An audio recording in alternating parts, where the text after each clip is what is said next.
Salutare la toți, sunteți pe Real Sport MMA. Pe 23 ianuarie la UFC 257 în Abu Dhabi va avea loc revanșa dintre Conor McGregor și Dustin Poirier.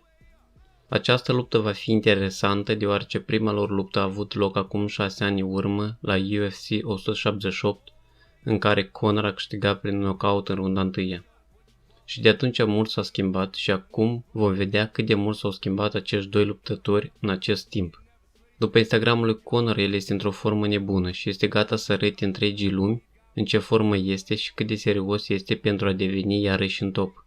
Apropo, câștigătorul acestui meci o să fie pretendent la centura lui Khabib, deoarece el în ultimul meci cu Justin Gaethje a zis că își încheie cariera, dar nu a lăsat centura liberă, asta însemnând că el încă este campionul. Și totodată managerul său, Ali Abdelaziz, a postat o poză pe Twitter în care a scris 30-0, ceea ce însemnând că Khabib o să revină pentru ultimul său meci din cariera sa.